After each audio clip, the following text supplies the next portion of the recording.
2dagi reysimiz. Aka, murojaatingiz bir kun oldin bo'ldi. Yana ham nima qildingiz? Kelib ko'rishib ketdingiz. Ishonarlimi?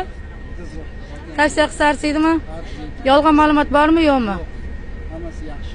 Aytadi, Dinara opani bir ikkita odam yozibdi, u meni klientlarim emas, yozgan odamlar. Muomalasi juda qo'pol deb. Shunaqami? Yaxshi, hammasi zo'r. Ishonsa arziydi. Tavsiya qilsa 100% arziydi. Salonni ko'raman degan kishilarga salonda sharoiti manaqa. Shuhrat aka, nima deysiz? Yolg'on narsa bormi, yo'qmi? Ishlab turibdi hamma sharoit. Keyin nima deysiz? Yoqdimi? Tozami, pokizami, vaqt aytilgandaymi?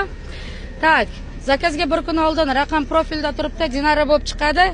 Qizlar nima deb qo'yasizlar? Yolg'on narsa bormi, yo'qmi? Ishonarlimi? Konditsioner ishlayaptimi? Zaryadka hamma joyda man betida, bilasizlar, tagida turibdi. Tak, nima deb qo'yasizlar?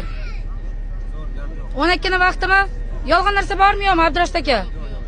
Tak, Halimboy aka Xorazm 2 kun oldin, 2 kun oldin pulni polni tashlayman degandingiz.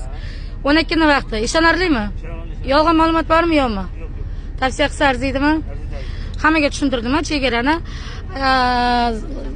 Raqam profilda turibdi, like bosamiz, kommentariy yozamiz. Murojaatga bir kun oldin faqat, bir kun oldin, потому что 12 ni vaqtiga joy yetishmayapti. Oilalarga mana shunaqa joylar ham bor.